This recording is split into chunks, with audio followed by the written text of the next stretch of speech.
Welcome back to RPTV Weekly News. My name is Kedar Ahmed and my co-hosts are Fred and Gabriel.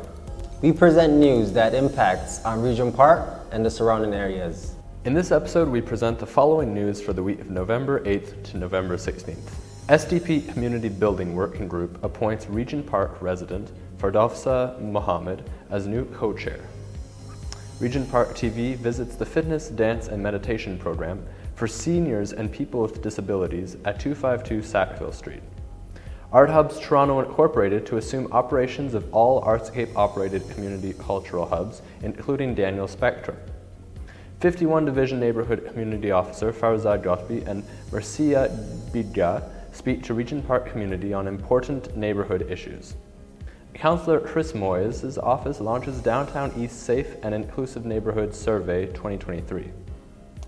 1 in 10 Toronto residents rely on a food bank. Who's Hungry Report 2023 finds. Toronto receives funding from the federal government to create 43 new deeply affordable and supportive homes. City Council approves transformation of the housing system. Ontario to ban Canadian work experience requirement in job postings. Ontario to receive $162 million in federal funding for gender-based violence plan. Events and jobs in Regent Park. SDP Community Building Working Group appoints Regent Park resident Farzad Mohammed as new co-chair. The SDP Community Building Working Group is one of the 4 working groups of the Regent Park Social Development Plan, a community-wide initiative aimed at fostering unity among all the different resident groups and stakeholders in the community.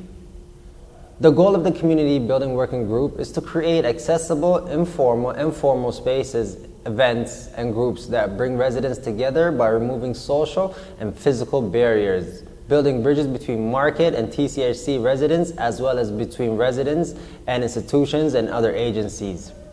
On Monday, November the 13th, the Community Building Working Group held their monthly meeting at the World Urban Pavilion at Regent Park at 666 Dundas Street East to choose their next TCHC co-chair and thank their outgoing co-chair Walid Kongali Ali. The hybrid meeting was co-chaired by Regent Park residents Rabia, Walid Kongali Ali, and Joe Klassen, the agency representative of Yonge Street Mission. At the meeting, Regent Park residents Farzad Mohammed was elected the new TCHC co-chair among 2 other candidates. Members of the community congratulated Farzad for her new role as co-chair. We have a clear winner. Farzad is our new TCH co-chair. Congratulations, Farzad. Congratulations! Congratulations! Thank you for the support for me. Outgoing co-chair Wali Kangali acknowledged all the members of the Community Building Working Group for their support in their achievements, such as the past 2 years at Sunday in the Park Festival, Black History Month celebration, Regent Park Spaces Needed, Report Celebration, and Program Collaboration. Finally, co-chair Rabia and Joe Klassen thanked Walid for his valuable contribution and leadership, wishing him all the best. RPTV reporter Gabriel was at the meeting to interview Walid Kongali. Now let's hear what Walid has to say. My name is Walid Kongali Ali and I'm the outgoing co-chair of the Community Building Working Group. I had a phenomenal time supporting the Community Building Working Group. It's my favorite working group because it's so focused on a goal of social cohesion and inclusion by bringing people together to work on challenges, whether it's space, whether it's food insecurity, whether it's events like Sunday in the Park that bring residents together from different socioeconomic backgrounds, market residents, TCHC residents, the fact that we can showcase our local talent. I loved every meeting that we had, all the committee meetings that we struck, whether it's to collaborate on bringing Black History Month to the entire Regent Park by collaborating with agencies and grassroots organizations.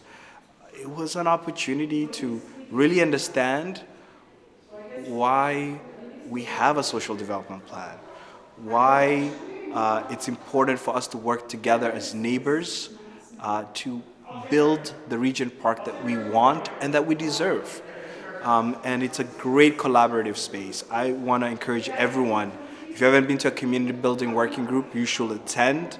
They're fun, informative, and an opportunity for you to work with your neighbors to make our neighborhood better.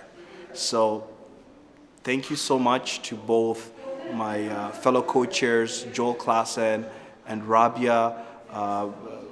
You folks have been an amazing support for the work that we all do at the community building. And I want to congratulate Ferdosa, the incoming community building co-chair. I think she's going to add so much value to the work of the community building working group, and I'm happy to leave this position in good hands, but also be appreciated. So thank you so much for the many residents that chose to attend today's meeting and participate in the selection of a new co-chair. I feel like, when you do good work, the work speaks for itself. The fact that we had a very lively election today with 4 candidates means there's a lot of people that were interested in community building, which means we've had an impact in our community. And I feel like it's important to build capacity. So I know I've learned a lot over the past 2 years supporting community building, and I hope my colleagues learn about how special Regent Park is and how much love we have for this community. And I want to thank all our stakeholders, all our funders, the City of Toronto, and other institutions that have invested in our community. Shout out to TNG, the Regent Park Community Health Center, YA, and the many organizations. I know there are many groups that have supported community building, so I don't want to leave anyone out, but I just want to show my appreciation to all of you for your support. ArtHubs Toronto Inc. to assume operations of all Artscape-operated community cultural hubs, including Daniel Spectrum. In a November 2nd letter to tenants, Kelly Rintel, Chief Operating Officer at Artscape, provided an update on successor operations for Artscape sites 2 months after they announced that Artscape Inc. had become insolvent and expected to enter receivership. A new nonprofit, ArtHubs Toronto Inc., will use funding from the City of Toronto and private donors to take over operations at the sites, including Artscape Studio Hub, Artscape Gibraltar Point on the Toronto Islands, its Regent Park Community Arts Center Daniel Spectrum, and its Witchwood Barns facility. Ms. Rintel's letter said Daniel's Launchpad and several other Artscape-owned facilities across Toronto, including rental units in buildings such as Triangle Lofts, will be part of the receivership process. The letter also said that Artscape's associated housing nonprofit, Artscape Nonprofit Homes Inc., will take over operations of all Artscape's rental housing sites. No date has been announced for receivership to officially begin. Quote, "We expect to be advised of the relevant court date in the coming days," Kelly Rintel's letter said, adding that her team expects more details sometime in November. Regent Park TV visits the fitness, dance, and meditation program for seniors and people with disabilities at 252 Sackville Street. Regent Park resident, meditation guide, and community journalist Thundercloud introduced RPTV reporters Fred Alvarado and Kedar Ahmed to the fitness, dance, and meditation program for seniors and people with disabilities that runs every Wednesday from 3 to 4 p.m. The program runs in partnership with Dancing with Parkinson's, and it's facilitated by Leonard Schwartz, Sarah Murphy Dyson, and Thundercloud. Programs like this allows Regent Park seniors and people with disabilities to create a sense of belonging, well-being, and social cohesion and inclusivity. Now let's go to 252 Sackville Street with Kedar and Thunder to know more about this inspiring local program. Nice to see you, Kedar. I just want to let you know about a program that's been going on for several years in Regent Park. The founder of this program was the Honorable Pamela Lala, a resident in Regent Park at 252 Sackville in the seniors building that I met over 30 years ago that inspired me to work with seniors. And furthermore, way back approximately 7 years or so, she uprose and was responsible for founding the Regent Park Seniors Fitness, Dance, and Meditation Program. Now, she has passed a few years back, sadly, and she was an inspiration to many and a mentor to me and others in the community. She did so much work and contributed, and I was very proud of her. And also, due to COVID and the pandemic, unfortunately, I saw in Regent Park all the seniors programs shut down. So what I wanted to do was uprise the program so it would take away some of the isolation for the seniors in Regent Park and bring people together again now that some of us have had our shots and we're masking and keeping safer. But we do keep a bit of distance here. So I contacted an amazing man in our community named Leonard Schwartz. And I asked Leonard, are you still fit? Would you like to do the fitness facilitation and help run the program for us? I'm willing to get a room, and that's going to be great. I'm willing to do the meditations as well, and if you'd like to get this rolling, I'd be more than happy to call up. At the time, I believe this building at 252 Sackville, where the program runs every Wednesday from 3 p.m. This program runs from 3 p.m. to 4 p.m. every Wednesday at 252 Sackville.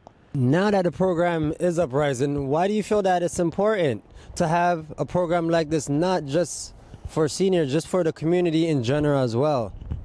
Well, this program is actually not only for seniors, but it's also for people with disabilities. So if you're over 50, you're a senior, or you're a person with disabilities, you can come and check out one class, see how you like it, and if there's spots left, come back and see us.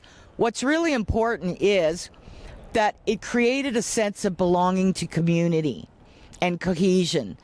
And also, it's really great to see the seniors really and the people with disabilities enjoying the program all together like a family. And that's the way community should be, inclusive, and not having people fall through the cracks and being so frightened that maybe their friends have died over COVID, or things have changed a lot in seniors' buildings and housings.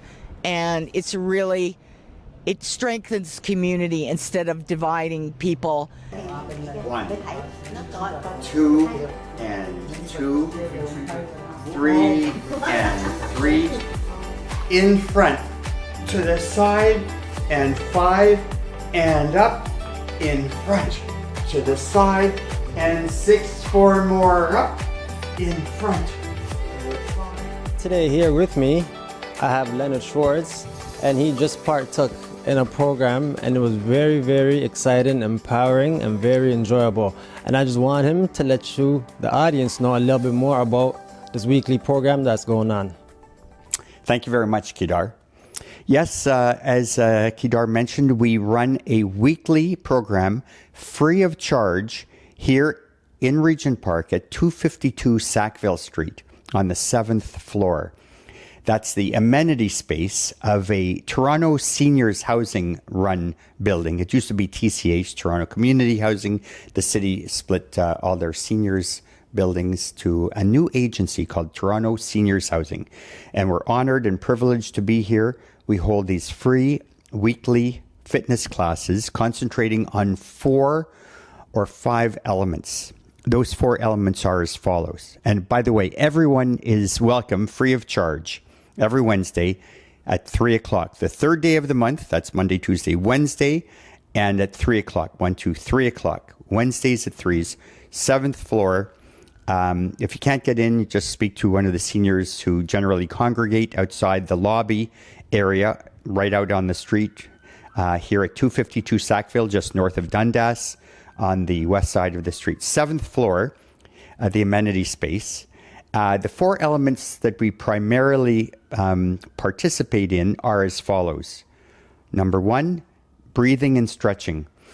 We teach active, intentional breathing, and then we do some stretching exercises to limber up our bodies, followed by the second session, about 15 minutes of resistance training using light dumbbells. Then we do a really fun part of the program in conjunction with an amazing group called Dancing with Parkinson's, started in part by Andy Barry, the former host on CBC Metro Morning.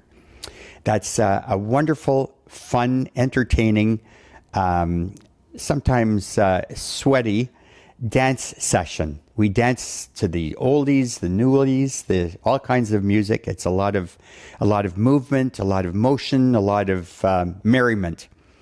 The dancing portion, and that's led typically by a number of volunteers from the group called Dancing with Parkinson's. In particular, we are very happy to have the services of a young woman named Sarah Murphy Dyson, who used to dance with the Canadian Opera Company and the Canadian Ballet School.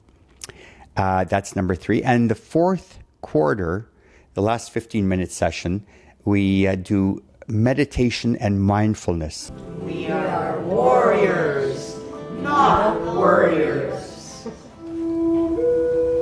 And let's be grateful for our community.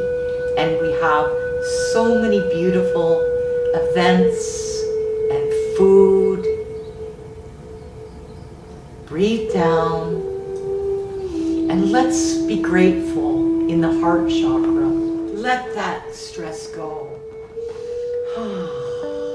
51 Division Neighbourhood Community Officers Farzad, Ghotbi and Mircea Biga speak to Regent Park community on key neighbourhood issues. Recently, Neighbourhood Community Officers Constables Farzad Ghotbi and Mircea Biga visited Regent Park TV at Daniel Spectrum Building for a wide-ranging interview to speak on major key issues facing Regent Park neighbourhood, to catch on what they have been involved with, and to see what new initiatives the Neighbourhood Community Officers program is taking on.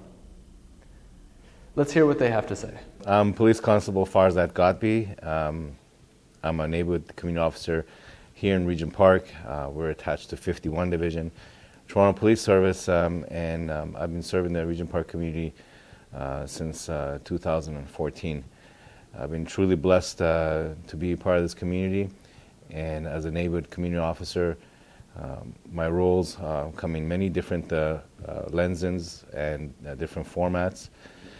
I'm not just here as a uniform officer to try to enforce the law, but I'm also here to collaborate and make relationships and come up with solutions as a community to make the community safer and to provide some community programming and engage the youth, especially the youth that we have here at Regent Park. We have so many. We have so many resources here as well, youth centers, community centers. Daniel Spectrum here being the hub here for Regent Park.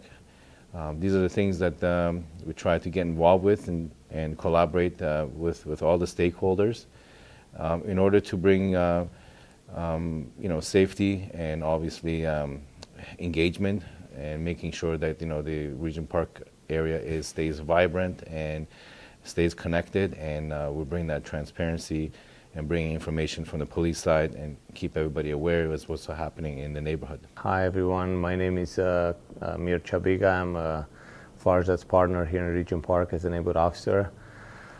I've been here since 2013 when the program initially was implemented. We didn't have much direction at the time. Our main goal was to make relationships, bridge the gap between the community and the police at the time. So I had this role until 2019, and then I took a 3-year period working inside the station as a warrant officer.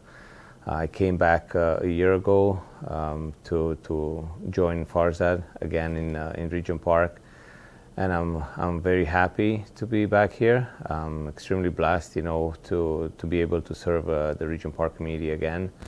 I grew fond of the community. I got to know a lot of people, and I can tell you we came a long way from the conception of the program to where we are now. People know us on the street, regular members of the community, a lot of stakeholders.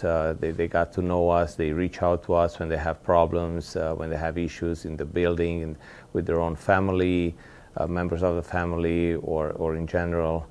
They're so open to report problems before even calling 911. They call us to look for advice and guidance.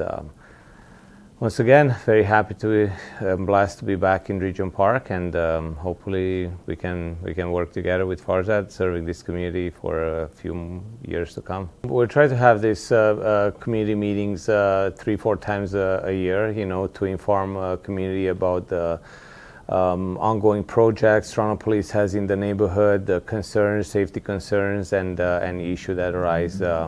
We used to have traditionally in the past, when the times were not as good as they are now, when we used to have a lot of shootings in Regent Park, and we would bring some more information about the investigations in regards to the shootings and so on and so forth. Last meeting we had, there were two main aspects reported by the community members and also observed by us and shared with the community.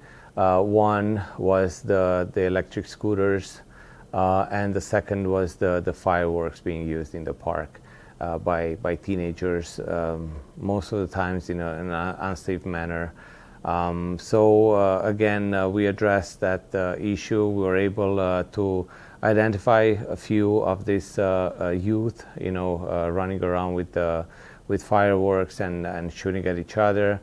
This is an ongoing issue. We had it for the past probably 10 years that the kids get their hands on fireworks and use it, inappropriately. In terms of the electric scooters, it's a work in progress because there's a lot of overlapping between municipal bylaws, provincial legislation under the Highway Traffic Act. And it's a work in progress on our part, trying to get a little bit more education from traffic services in terms of having a uniform approach. We can see the dangers and the issue getting out of hand a little bit. Obviously, when there's no response from the police and there's no enforcement, that comes with education, comes with this enforcement. People tend to take it to the next level until it becomes a real danger. We see people on sidewalks. The speed of these scooters should be limited to 30 kilometers an hour within the city of Toronto. Some of them are way higher speeds. Children up to 16 years old should have a helmet. There should never be two people on a scooter at any time. But we see this happening more and more often, and we're fearing, the consequences are going to be, unfortunately, pretty bad. Accidents can happen, and that speed, without a helmet, it's pretty much a disaster. If serious accidents can happen. So we're really pushing, to have this campaign out and developed and put in practice sooner than later.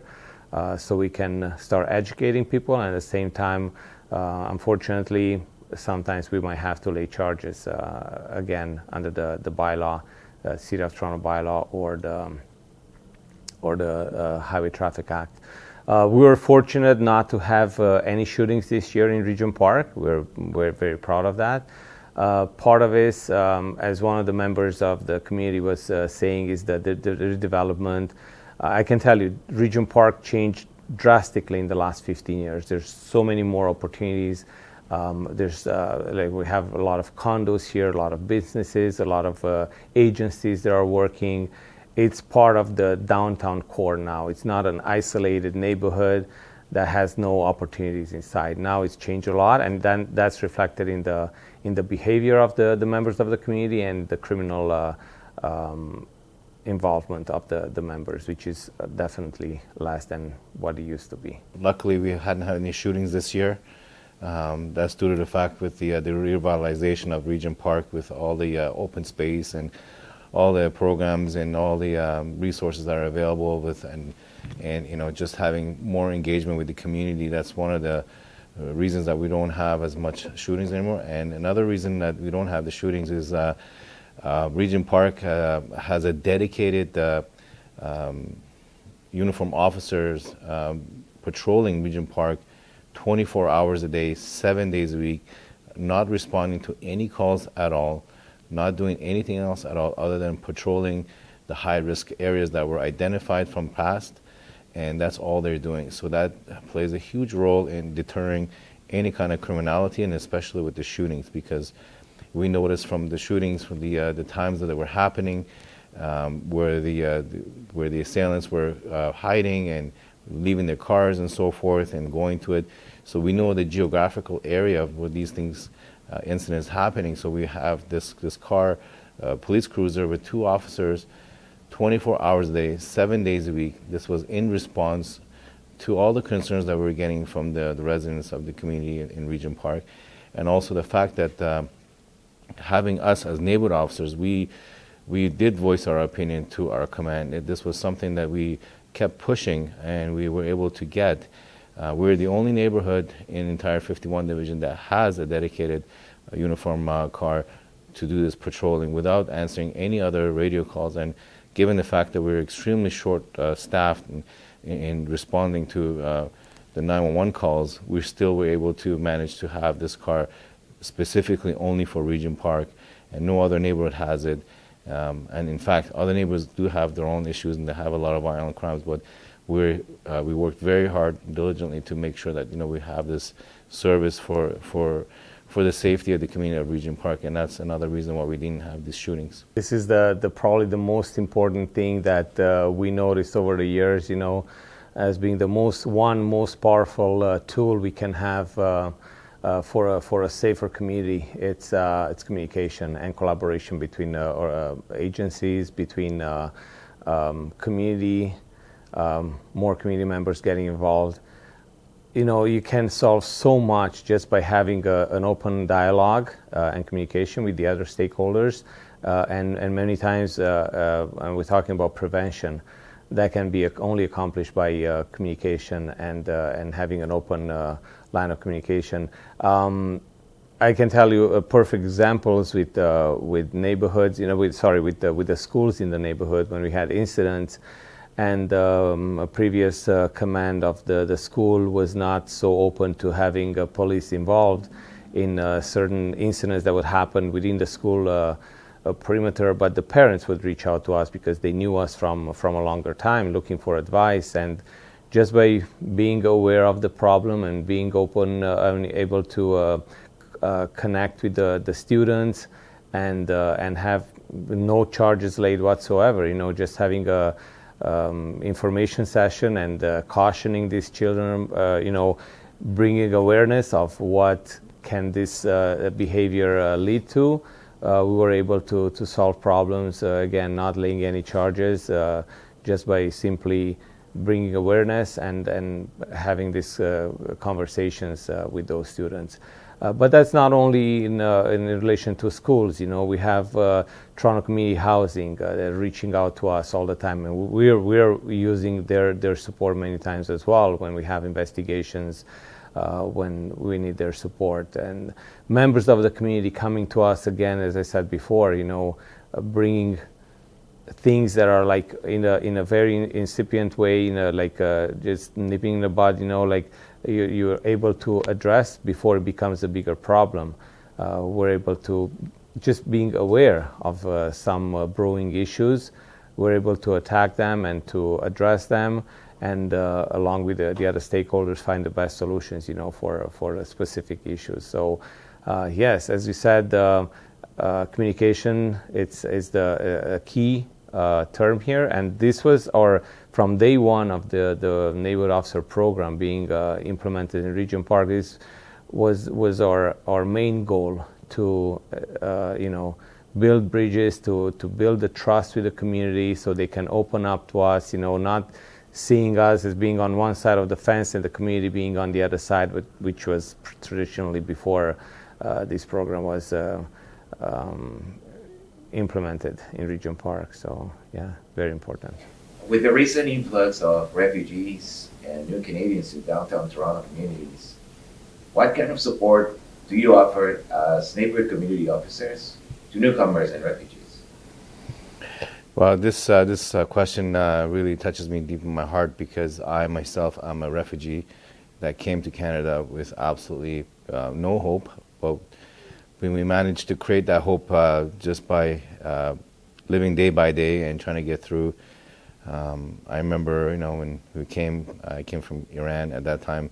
There was a lot of hostility in the Middle East, and I remember being only 12 years old, my parents stressing out, and they were telling us that in order for us to stay, that we had to show that we could provide for ourselves and not be dependent with the government's funding, and be able to have a job within 2 years. Otherwise, we'd get deported. And I saw how terrified my parents, my family were. And I was terrified, having no direction at all, no support. There was not even an ESL program. So I know what it's like to come in a new country, having to learn the culture, and obviously Canada is the most diverse cultural country in the world, and it's not just one culture. You have to learn all the cultures, and it's not just one language. There's many different languages, and you learn that as you grow up, and so you feel alone. So one thing we did a few years back, just through the pandemic, we did realize that we will be getting a lot of refugees again coming to Canada, and it started with the Afghan refugees, where they were the most vulnerable, when the whole world kind of turned their back on them and left them alone with the Talibans, and the Canadian government decided that we were going to bring 40,000 Afghan refugees here. So we decided on our own, we managed to find some time, and we actually made our own time to meet with these refugees. And what started with just a little meet with the new refugees, it turned into what's called now Project Hope. Project Hope, the reason we brought that name is because we want to give these people that are coming here a hope of a new beginning, a hope of a new, better life. And having this name, it allowed us to come up with an initiative that would be implemented hopefully throughout the city with all the neighborhood community officers, where when we get the new refugees, we're talking about the most vulnerable refugees, not just any immigrant that are coming, but the most vulnerable that are coming, especially the ones that are coming even here in Regent Park, is to have the neighborhood officers connected with the refugee services, which we already have a relationship with. And every time these refugees that would come in the refugee hotels, we would meet and greet them, welcome them to Canada, actually teach them about some of the rules and regulations here, some of the laws, so they understand what they need to know. Help them, get around the city, give them maps, provide them with we have actually a brochure where it helps them with different services for them, translation services for them, medical, schooling, all sort of stuff, just to give them, so welcome them. And as a second initiative, we also, since a lot of them were coming last time through the Christmas holidays, and we're actually going to be getting more through this Christmas holiday, we did a little toy drive, which we are in process of doing again this year, where we kind of welcome them with a toy for each child. As most of the refugees that we're getting, a lot of them were children. And we want to bring some smiles on their faces, because this is their new country now. So Project Hope is something that we started here at 51 Division, and it's actually going to be going citywide after this Christmas holidays. And we even have the Ontario government Premier Doug Ford, who gave us his thumbs up, and I'm hoping that he'll be watching this soon and give us that extra support that we need to support the new refugees. And we sometimes even get the question, why should we help refugees that are coming here? Why are you guys putting your extra time into them? Well, simply put, when you have new people coming here, they're vulnerable, and most of these refugees are vulnerable. They came from war-torn countries. As everybody knows, right now we're going through many different wars around the world, and some of these refugees are going to end up coming here. And in order for us to make that connection is to make sure that they don't get further victimized. We want to provide them that hope. We want them to integrate into society and not become a problem, but become part of our family here so they can all contribute. One of the reasons we do this whole neighborhood community program is to collaborate with everybody, just like what Mircea said, is the communication, is to make sure they have that relationship so they don't feel alone, they don't feel isolated, and they're connected to all the programs that are available for them so that they can grow as society as one, so that we can be vibrant. I mean, Canada is built on immigration, and that system needs to be there so that we can all benefit from it. So gone are the days where, if you have agencies just working on their own. Now we're going to be making sure that collaboration is there between all the agencies, and we have that communication between all of us, so that when people are coming, they're seeing us all as a team. They're seeing us as we're here for them, and they're here for us. And we're really proud of having this Project Hope, and we're hoping that that with the new refugees that are coming, that we're able to sustain this program through having this community town hall meetings.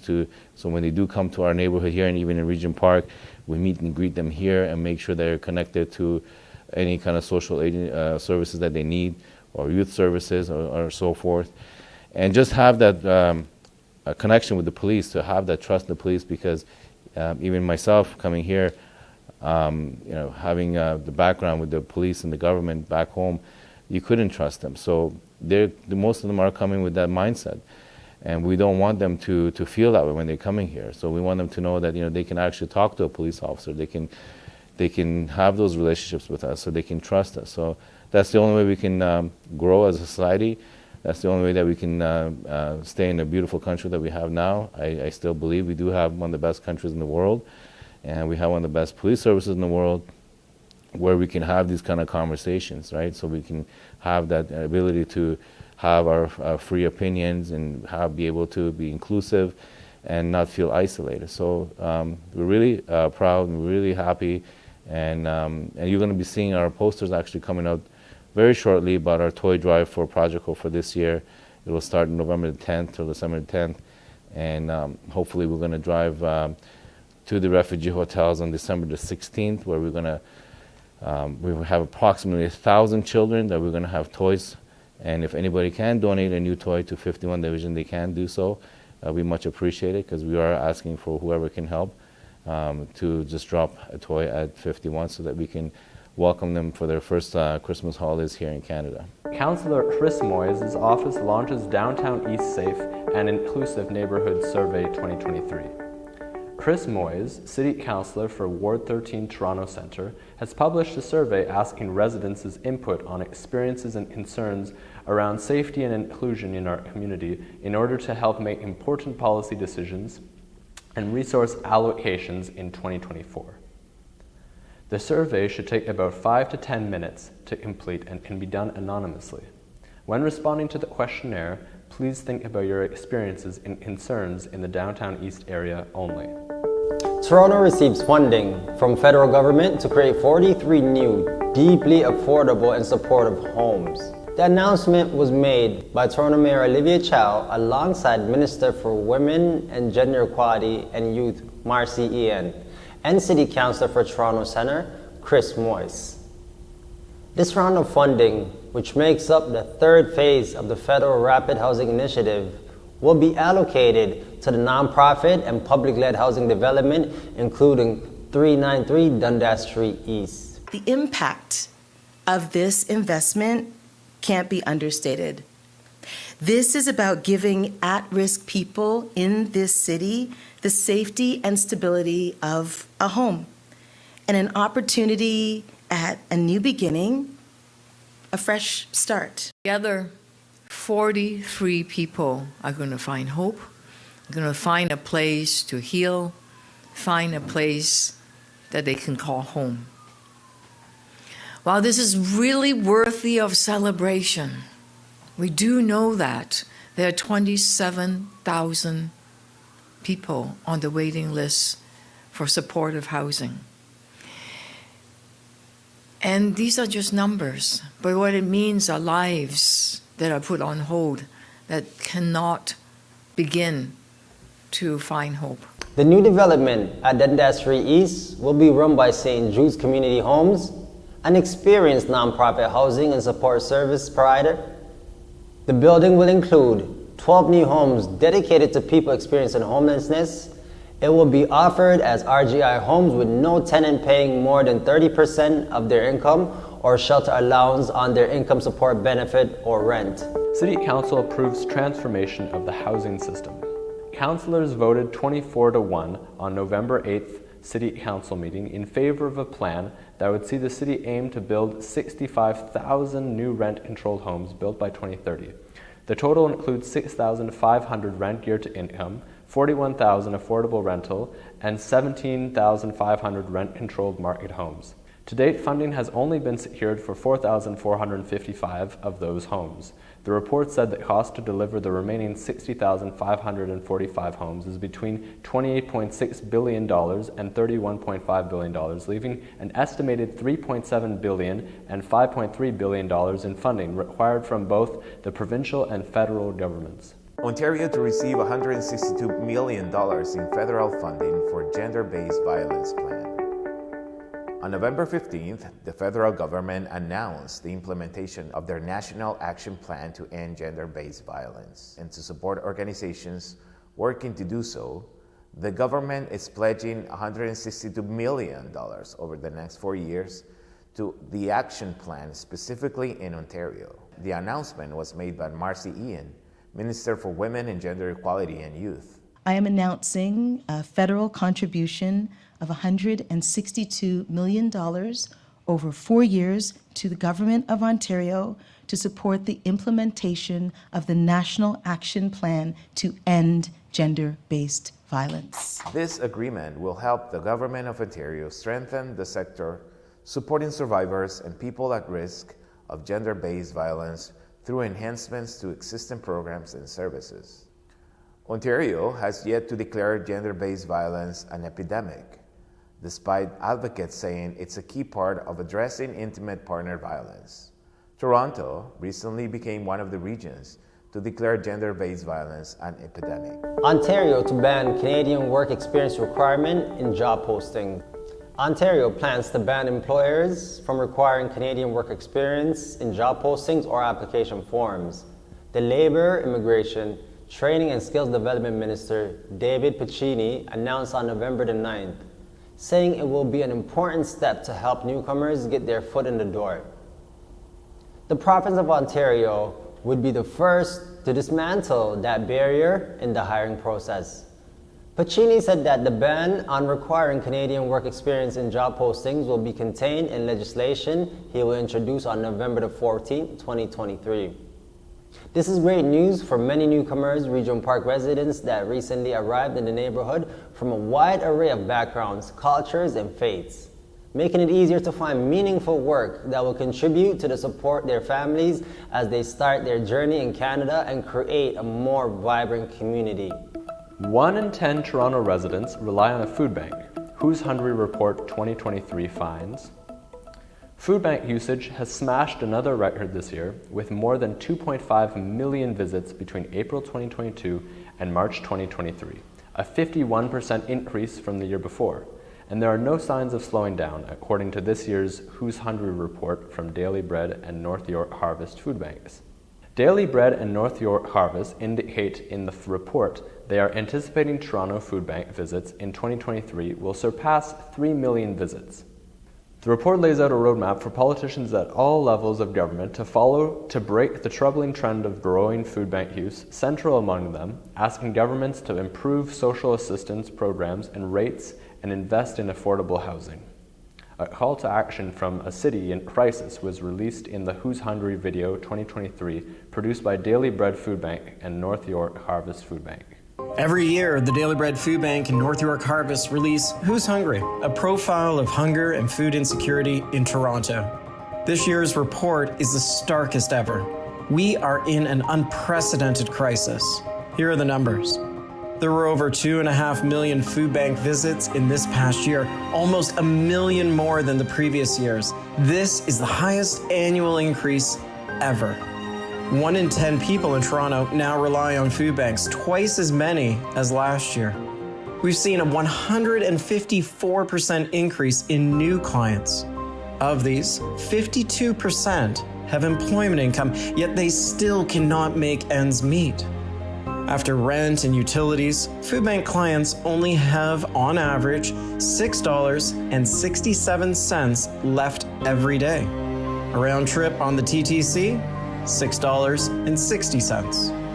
And too many have even less. 1 out of 4 food bank clients have to spend 100% of their income on housing, leaving nothing for food. All of this leads to 31% of our clients regularly going an entire day without eating. And the starkest truth of all, behind every one of those numbers are real people. Probably people you know, co-workers, neighbors, friends. And that's why we need your help right now. Toronto, this is your call to action. Please download, read, and share Who's Hungry 2023. It lays bare the reality of food insecurity in our city and what we can do to end it. Tell your elected officials you demand change now because we need action from every level of government. We are in a crisis, but together we can end hunger in our city. And now for events in the community.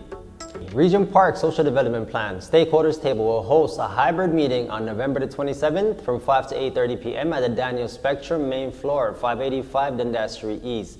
This event is an opportunity to learn what the SDP working groups and committees have been doing in the community and let them know what they would like to see from them in the future. Childcare and food will be provided. Fred Victor's Unity Roots, advocating resilience and diverse upbringing, drop-in programs from November the 3rd to December the 22nd, 2023 at 40 Oak Street. Workshops include single parenthood, women's and men's health, yoga and wellness, rental and home ownership, poetry and self-expression, financial literacy, embracing my hair. For more information, please contact 647-363-4234 extension 274. The next surgeon.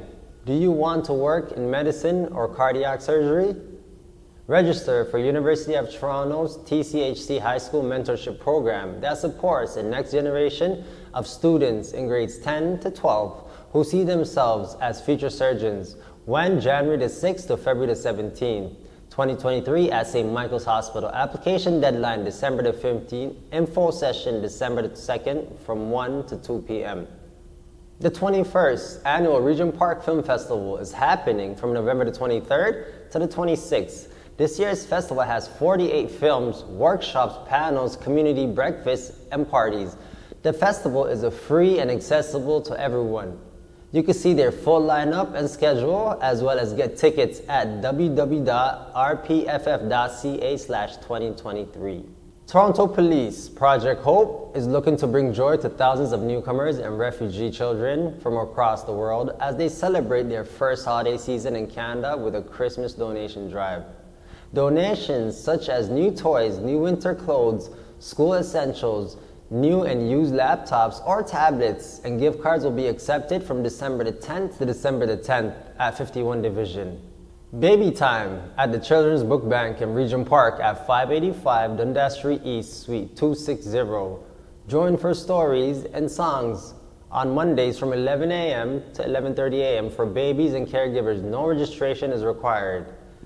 The Regent Park Neighborhood Association and TCHC are recruiting 2 members for the SDP Community Benefits Oversight Working Group, CBOWG. Email resumes and personal statements to talkregentpark@torontohousing.ca. Regent Park Techland and Library is providing Regent Park residents access to laptops, tablets, and fast internet, open 7 days a week from 1 p.m. to 7 p.m. at the Daniel Spectrum, 585 Dundas Street East. Please bring ID and proof of address. For more information, please contact rpnatechlibrary@gmail.com. TCHC and Tridel are calling all small business owners in Regent Park. Are you a Regent Park resident with a small business? Do you offer catering, photography, create handmade goods, or other goods and services? Join their small business directory and get connected to business opportunities in the community. If you have any questions, email csr@tridel.com. And that's all for today's show. My name is Gabriel, my co-hosts are Kedar and Fred. Thank you for watching RPTV News, and we'll see you all next week.